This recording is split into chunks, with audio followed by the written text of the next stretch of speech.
آپ کو ہم خبر دیں، آزاد کشمیر الیکشن پہلا غیر حتمی غیر سرکاری مکمل نتیجہ سما کو موصول ہو چکا ہے۔ اس حوالے سے آپ کو اپڈیٹ کرتے چلے کہ LA2 کے تمام 149 پولنگ سٹیشنز کا مکمل غیر سرکاری غیر حتمی نتیجہ پیپلز پارٹی کے قاسم مجید 12,952 ووٹ لے کے کامیاب ٹھہرے ہیں۔ غیر سرکاری نتیجہ ہے جس کے مطابق نون لیگ کے عظیم بخش 8,256 ووٹ لے کر دوسرے نمبر پر ہیں، تو یہاں پر پیپلز پارٹی کے قاسم مجید 12,952 ووٹ لے کر کامیاب ٹھہرے ہیں، اور LA2 کے تمام 149 پولنگ سٹیشنز کا مکمل غیر حتمی اور غیر سرکاری نتیجہ سما کو موصول ہو چکا ہے۔ اس کے مطابق یہاں پر تیر چل گیا ہے اور نون لیگ جو ہے یعنی کہ شیر وہ پیچھے دکھائی دیتا ہے، اور نون لیگ کے عظیم بخش 8,256 ووٹ لے کر دوسرے نمبر پہ ہے، جبکہ پیپلز پارٹی کے قاسم مجید 12,952 ووٹ لے کر یہاں پر جیت ان کے نام ٹھہری ہے، وہ کامیاب ہوئے ہیں، اور نون لیگ کے عظیم بخش 8,256 ووٹ لے کر یہاں پر دوسرے نمبر پر ہے۔ آزاد کشمیر الیکشن کے حوالے سے آپ کو لمحہ بلمحہ اپڈیٹ کیے ہوئے ہیں۔ پہلا غیر حتمی غیر سرکاری نتیجہ سما کو مکمل موصول ہوا اور یہاں پر پیپلز پارٹی کے قاسم مجید کامیاب ٹھہرے۔ وزیر اعظم شہباز شریف سے چین کے سفیر جانگ زیڈانگ کی ملاقات۔ مشرق وسطی افغانستان اور خطے کی مجموعی صورتحال پر تبادلہ خیال کیا گیا۔ وزیر اعظم نے کہا دونوں ممالک دو طرفہ فیصلوں اور معاہدوں پر عمل درآمد کے لیے قریبی تعاون جاری رکھیں گے۔ ان معاہدوں اور فیصلوں پر عمل درآمد سے دونوں ممالک کے عوام مستفید ہوں گے۔ چینی سفیر کا یہ بھی کہنا تھا کہ پاکستان کی سماجی اور معاشی ترقی کے فروغ کے لیے ہر ممکن تعاون جاری رہے گا۔ پاکستان اور امریکہ کے درمیان دفاعی اور اقتصادی شعبوں میں تعاون پر پیش رفت جاری۔ امریکی کانگریس کے وفد کی فیلڈ مارشل عاصم منیر سے ملاقات۔ فیلڈ مارشل نے کہا پائیدار علاقائی استحکام اقتصادی ترقی، تجارتی توسیع اور رابطوں میں گہرا تعلق رکھتا ہے۔ ڈھانچہ جاتی اصلاحات کا مقصد کاروبار دوست ماحول اور سرمایہ کاری بڑھانا ہے۔ امریکی کانگریس کے وفد نے علاقائی امن اور معاشی استحکام میں پاکستان کے کردار کی تعریف کی۔ ملاقات میں علاقائی سلامتی، دفاعی تعاون، اقتصادی روابط اور سرمایہ کاری کے فروغ پر تفصیلی بات چیت کی گئی۔ دو طرفہ تعلقات کو مزید مستحکم بنانے کے مشترکہ عزم کا اعادہ کیا گیا۔ وفاقی وزیر مواصلات عبدالعلیم خان کا سیلاب سے متاثرہ اسکردو گلگت روڈ کا دورہ۔ متاثرہ پل کی جلد بحالی اور عوام کو فوری ریلیف دینے کی ہدایت کر دی۔ انہوں نے سڑک کی جلد بحالی اور عوام کی مشکلات کم کرنے کے لیے فوری اقدامات کی ہدایت کی۔ عبدالعلیم خان نے کہا کہ گلگت اسکردو روڈ کی بحالی کا عمل جلد مکمل کر لیا جائے گا۔ انہوں نے بحالی کے کاموں میں مصروف FWO اور NHA کے فیلڈ سٹاف کی کارکردگی کو بھی سراہا۔ دورے کے موقع پر چیئرمین NHA، سیکریٹری مواصلات، چیف سیکریٹری گلگت بلتستان اور کمشنر گلگت بھی وفاقی وزیر مواصلات کے ہمراہ موجود ہیں۔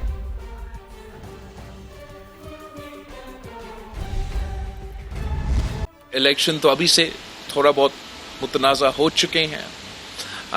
الیکشن سے پہلے ہم سے یہ جو مہاجرین سیٹ ہے وہ ایشو جس انداز سے ایڈریس ہونا چاہیے تھا ہم نہیں ایڈریس کر سکے، تو وہ سیٹس متنازع ہو چکے۔ پھر جو بھی اس کے پیچھے سوچ ہوگا یہ فیصلہ کے مرحلوں میں اور جس انداز میں مرحلے طے کیے گئے ہیں اس سے شاید ایک خطرہ ہے کہ ہمارا الیکشن کا پروسیس متنازع ہو، لیکن ہم چاہتے ہیں کہ یہ پروسیس، یہ الیکشن جتنا غیر متنازع ہو سکے، جتنا صاف و شفاف ہو سکے وہ بہت ضروری ہے، تاکہ آنے والے حکومت کا یا آنے والے جو بھی امیدوار لڑ رہے ہیں ان کا کام صرف یہ نہیں ہے کہ الیکشن لڑے اور آ کے پھر عہدے سنبھالے اور سیٹیں سنبھالے، ان کا کام ہے کہ آپ کے مسائل حل کریں، اور ان کو وہ طاقت ملے گا ایک صاف و شفاف الیکشن سے جس میں ہم آزاد کشمیر میں ویسے صورتحال لے کر آ سکتے ہیں جو آپ سب کا حق ہے۔ اگر یہ الیکشن متنازع ہوا تو جو بھی حکومت، چاہے وہ پیپلز پارٹی کا حکومت ہو یا مسلم لیگ کا یا جو بھی، وہ اس حکومت کو ایک متنازع حکومت کو with a متنازع مینڈیٹ کو ان کو وہ پھر اتھارٹی نہیں ہوگا، ان کا ریٹ ویسے نہیں ہوگا کہ وہ ان اہم ایشوز کو ایڈریس کر سکے۔ اور پاکستان پیپلز پارٹی کے نقطہ نظر سے اس لیے بھی زیادہ اہم ہے کہ ہم چاہتے ہیں کہ آنے والے آپ کا اسمبلی اہم ترین فیصلے لیں، وہ اس گیپ کو ایڈریس کرے کہ جو مجھے محسوس ہو رہا ہے کہ کشمیر میں مانے یا نہ مانے نوجوانوں میں جو ایک فقدان ہے، جو ایک سیاسی بحران ہے، جو اس کو کیسے ایڈریس کیا جائے، اور اس پہ باقاعدہ آزاد کشمیر میں ایک بڑا تفصیلاً ڈبیٹ ہونا چاہیے. یہ ڈبیٹ ایسا نہیں ہو سکتا کہ آپ سڑکیں پہ جا کے ایک دوسرے کو گالیاں دے کے یا مطالبات کر کے یہ سمجھے کہ یہ ایشوز کو ہم ڈبیٹ کریں. یہ اہم ترین ایشوز ہیں جو کشمیر کے مستقبل سے جڑے ہوئے ہیں، کشمیر کے عالمی سطح کا جو ہم سب کا جو جدوجہد ہے اس سے جڑے ہوئے ہیں. تو یہ اہم فیصلے اور اہم ڈسکشنز ہونے ہیں، جس میں میرا خیال یہ ہے کہ ہمیں یہ کنورسیشن چھیڑنا چاہیے کہ ہم کس انداز سے آزاد کشمیر کا جو ریاست کا حیثیت ہے وہ برقرار رکھتے ہوئے عالمی سطح پہ ہمارا جو رائے شماری کے لیے جدوجہد ہے اس کو برقرار رکھتے ہوئے ہم اندرونی نظام میں کس قسم کے اصلاحات لے کر آ سکتے ہیں جس سے یہاں کے رہنے والے لوگوں کو ہم مزید حقوق دلوائیں. میں یہ دیکھنا چاہتا ہوں، میں یہ کرنا چاہتا ہوں کہ ہم یہاں کے عوام کو اتنا ہی حقوق دلوا دے جتنا باقی پاکستان کے شہری کو حاصل ہے.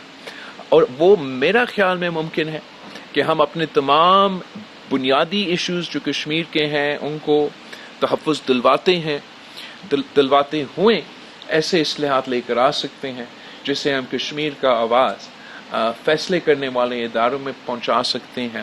اور یہ پاکستان پیپلز پارٹی کی تجویز ہوگا. امید ہے کہ آج جو میرپور کے عوام ہیں وہ ہمارے اس منشور کو جو حق ملکیت، حق حاکمیت، حق روزگار پہ مبنی ہے، ہمارا منشور جو سچ اور مفاہمت کا کمیشن پہ جو ہمارا منشور جو اس بنیادی بات پہ طے ہے کہ کشمیر کا فیصلہ کشمیر کے عوام کو ہی کرنا چاہیے. امید ہے کہ میرپور کے عوام بھی اور پوری کشمیر کے عوام بھی ہمارا اس منشور کو سپورٹ کریں گے، ووٹ دلوائیں گے تاکہ ہم اس کی طرف آگے بڑھ سکتے ہیں. اور اس سلسلے میں جو آج ہمارا میزبان ہے وہ میرے لیے بہت ضروری ہے کہ ایک بار پھر وہ یہاں سے ممبر منتخب کرے. اور امید ہے کہ پچھلے الیکشن سے انشاءاللہ تعالی آپ کو زیادہ بھاری اکثریت ملے گا، زیادہ بڑا مینڈیٹ ملے گا تاکہ ہم مل کے پاکستان پیپلز پارٹی کے اس منشور پہ عمل درآمد کر سکے اور کشمیر کو اس بحران سے نکال سکے. تو ایک بار پھر میں آپ سب کا شکر گزار ہوں اور انشاءاللہ تعالی امید ہے کہ جس انداز سے میرپور میں پورا پارٹی نے مل کے لڑا ہے، اب اگلا مرحلہ آج سے شروع ہو جاتا ہے، آپ کی باری ہے اور انشاءاللہ تعالی ہم اسی محنت کے ساتھ ادھر بھی کام کریں گے. تو آپ سب کا بہت بہت شکریہ. تھینک یو ایوری بڈی.